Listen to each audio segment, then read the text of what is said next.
energy transition is very important for humanity. Energy transition is very important for the future of our world. Energy transition is very important for us to make sure that we save the planet.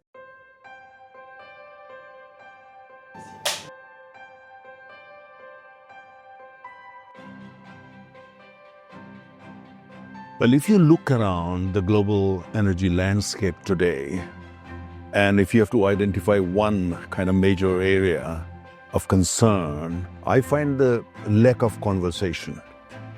Today, lack of conversation. I mean, it's a huge planet. We are roughly 8 billion people on the planet, and every single person consumes energy. But at the same time, we have seen the last few years that conversations between societies, conversations between producers of energy and consumers of energy, conversations between different countries and different blocks, and conversation, in different societies, they have actually not happening at the kind of scale and pace that is required. So unless you have more honest, active, and transparent conversations between different societies and between different nations, I think it's very difficult really to build a way forward which is sustainable. How do you build a way forward which is sustainable without having honest, transparent conversations between different stakeholders and different players at the same time? So my sense is that, yes, of course, there are seminars here and conferences here and there, but the honest conversations are not happening. Conversations which, for instance, can really build a sustainable way forward are not happening. Let me give you an example of a conversation where nations come together and they want to talk about climate, and then they take some decisions with regard to energy. I mean, COP is a great initiative, and COP is a great organization, informally both ways. But at the same time, when you have to take decisions, let's say on coal or on oil or on natural gas, you need platforms which is basically a gathering of experts and policymakers of energy, not of climate. If you bring together climate scientists in one room, they are the best equipped to take a decision on climate, putting together regulations or putting together some kind of, governance, or putting together some kind of, policy infrastructure at the international level. But when it comes to energy, I think it's important that we bring together people who are in the energy sector, producers, consumers, technology providers, policymakers, and so on and so forth. But there is no such platform. There is no international platform, let's say, where all the energy players come together on a regular basis and they take a view of the entire planet. They take a view of all nations on the planet. They take a view of all societies on the planet. They take a view of all the consumers and producers on the planet. There is no such international platform. There are many organizations, we all know that. And again, I find that, the kind of conversations that we need, honest, transparent, and at the same time supported and aided by the people who know these areas very well. That's what we need.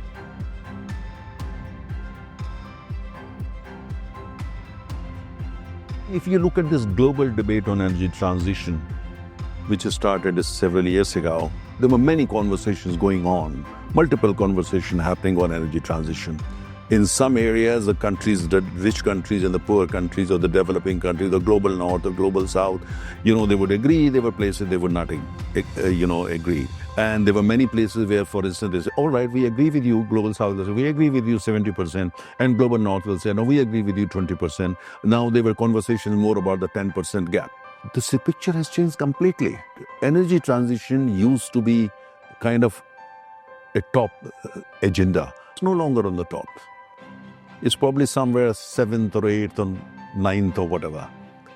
Who is talking about energy transition in a structured way, in a sensible way, or in a way where they say, all right, we are meeting in order to build a way forward or to find a solution? Conversations on energy transition have collapsed. Who is going to talk about just energy transition? Just energy transition basically broadly means energy transition which is going to be beneficial for everybody, all nations, all societies, all individuals, all families. When you talk with the energy minister of a country X or country Y, whether in the global north or in the global south, what is the major concern? Energy transition? No. Concern is how can I mobilize sufficient energy for my economy, for my growth, for sustaining my growth, for the families, for the individuals, for transport, for ships, for power plants. That's the concern. Energy transition is, I wouldn't be pessimistic and call it a dead debate, but I would put it differently. I'll say energy transition is very important for humanity. Energy transition is very important for the future of our world. Energy transition is very important for us to make sure that we save the planet. But unfortunately, today, as we talk, no serious conversations are happening on energy transition. There is no progress, but we need to bring it to the table. If we love our planet, if we care about our future generation, we need to bring energy transition back to the high table, back to the global high table.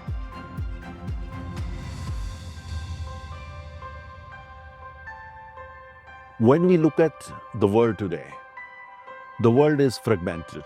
We are roughly 8 billion people on the planet. Women, men, children, all included. I'm not counting other creatures like animals. They also need energy.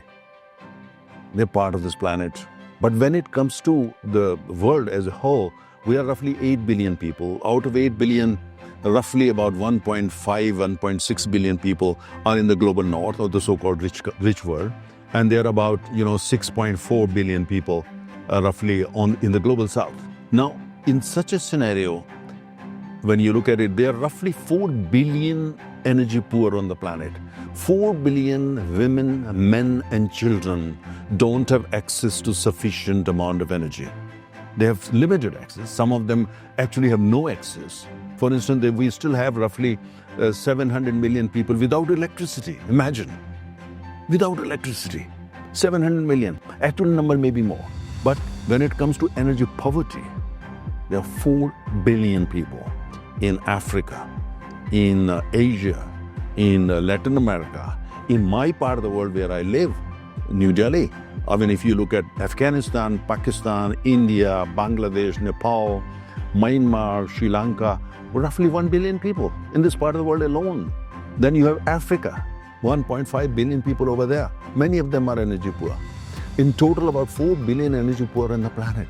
Imagine, practically 50% of the world population is below energy poverty line, the energy poor. Now, in such a situation, what should be the priority? Priority has to be to mobilize energy for them. But if you weaponize energy, you politicize energy to the extent that, the poor people are denied energy, how do you go forward? How do you eradicate energy poverty on the planet? In such a situation, when you look at it, what do we need to do more? Innovation, technology, or empowering people, or finance and all that? I think what we need is to create a kind of more just energy order on the planet. An energy order which is basically based on two things. Number one, affordability, and number two, energy justice. How do we do that? If there could be some breakthrough in terms of innovation or in terms of technology, that let's say an energy poor in Africa or in Africa, Latin America or in Asia somewhere, the consumer doesn't need to import energy from country X or country Y. Or the consumer is not dependent on a big company or the government for his or her energy needs. Can we have that kind of breakthrough in technology? Can we have that kind of innovation? Can we have that kind of financial system where this is allowed to happen? So what we need everything. We need more innovation.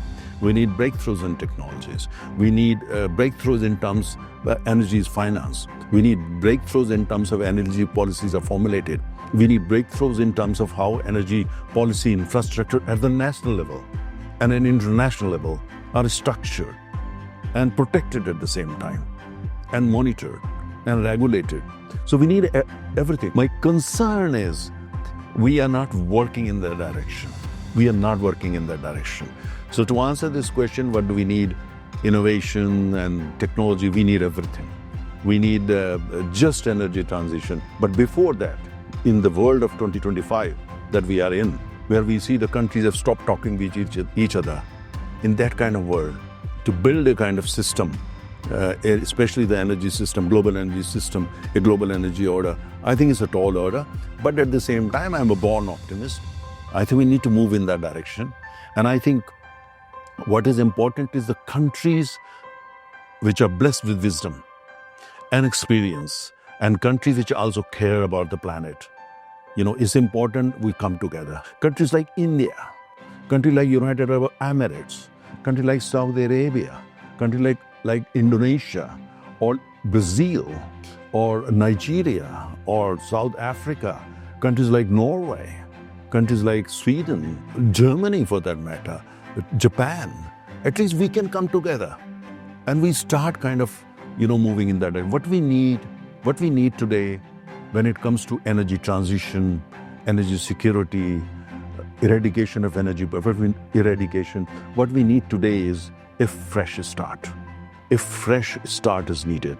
Everybody is talking about what's happening here and there, and those who are privileged, those who have access to any amount of energy and all that, they don't have time for that, most of them. So what we need is all these like-minded countries, like-minded societies to come together and start moving in that direction to make sure that every person has access to affordable energy, sustainable energy. We cannot build a sustainable order in the world without first making sure that every person has access to affordable energy. I'm very confident. I've traveled all around the world and I interact with all people from different civilizations, different societies, that majority of people on the planet are very good people with beautiful ideas. So I think if we come together and we start moving in the right direction, we'll build a sustainable energy order for everybody on the planet.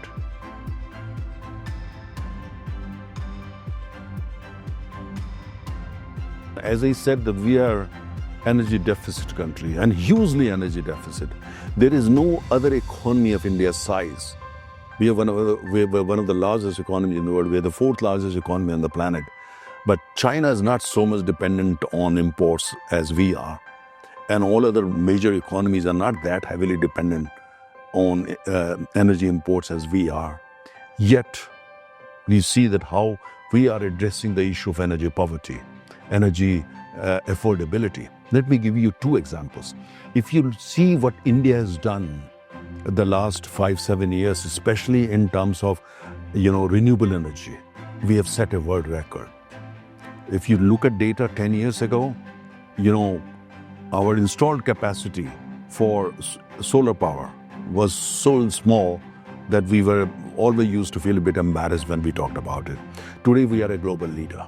Similarly, until very recently, 7-8 years ago, when you traveled around the country and visited a kitchen where, traditionally you find women cooking food, they were always using fuel which was A, unhealthy, B, not eco-friendly, and 3, expensive. So as part of the whole strategy, now you go to any kitchen in the country, across the country, in record 7 years, every household has access now to LPG, cooking gas. This cooking gas from practically very little exposure to every household across the country. It's a massive thing. It's almost a revolution. Look at, for instance, energy conservation. You go to any house today and we use LED bulbs as part of, energy. Every single household, every single street, every single office, you see this LED bulb now. It's an LED revolution as we call it. LPG cylinder, cooking gas is LPG revolution.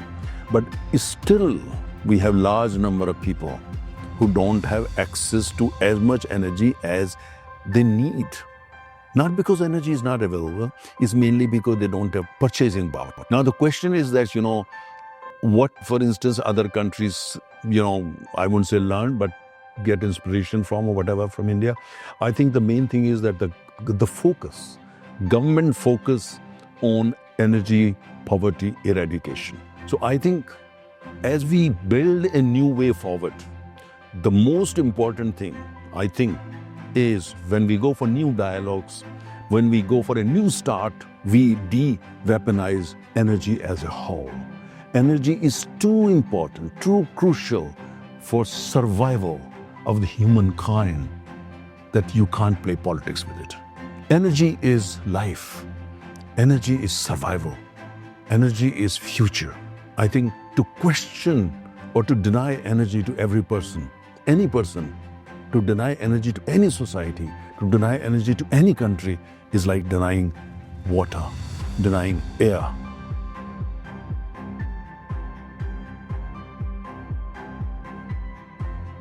We need some empathy for those who don't have access to energy or sufficient amount of energy or affordable energy. We need more compassion for the people. You know, if you have a compassion, you have empathy for those who are deprived, who don't have access to sufficient amount of energy or affordable energy, then I think it's easy to build a way forward. At the same time, I think when we talk about energy transition, when we talk about green energy, or when we talk about climate crisis or global warming, we have to keep in mind that we cannot build a global climate order without building a global energy order first, which is based on justice. We cannot do that. How can you build a global climate order without first building a global energy order, which is based on justice and affordable energy? How can you do that? We need to build a kind of more collaborating global multilateral system, more democratic, multilateral energy system, or for that matter, even the climate system or climate order, more collaborating, more democratic, where each country, big or small, has participated and has come together willingly, happily to join it. Countries in the global south, many of them are still struggling. Many of them are still very, very poor. I think we need to collaborate and see how can they also become developed societies. They also have a similar standard of living. And they have also been able to eradicate, poverty as a whole. So those dialogues are needed. So what I'm saying is that we need more honest, transparent conversation where we treat every single country participating in such conferences, in such deliberations, an honest and true collaborator. We build it together. If we really care about it, the planet, if we really want to produce the right results, it's important that we do whatever we do in a more honest manner, in a more transparent manner.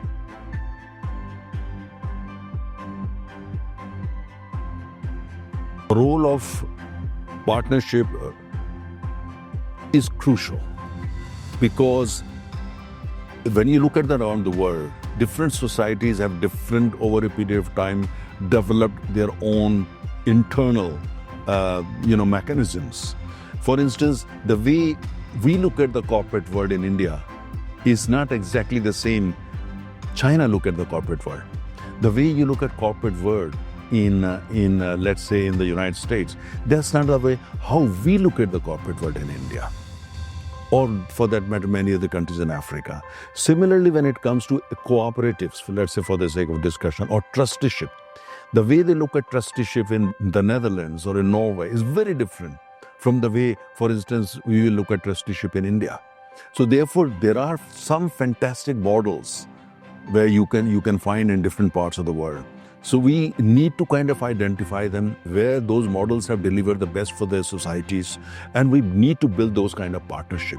I said we cannot say that, look, this is only one template or two templates and all that. This is going to be multiple, this is going to be multidimensional, this is going to be kind of rainbow solution where we respect. If you have done something, you have delivered to your people, and you have those models have worked or systems have worked for the people, and they have participated to be more collaboratives, produce results on the ground. So I think we take that and see that how can we build it. So this requires more, as I said, the respect for each other. What is important is that, there are many such things maybe in Africa or in Latin America or in India or any other part of the world. So we identify them. This will happen only when we go for the a big new global churn on energy. A global churn which is kind of, based on very honest and transparent conversation. That despite all that we have done, there are still 4 billion people who are energy poor. So we need to address that. What we need is, whether you're a rich country, global north, you're global south, we all need to work together. We need to say that how can we build a way forward, which is A, eradicate energy poverty, B, bring energy transition back to the high table, and C, build a new global energy order, which is based on justice and which is based on collaboration and cooperation. Today, this is the reality. World is fragmented. There's excessive darkness all around, and we have 4 billion energy poor on the planet. What do? We need a new start. How do you do that? Have conversation.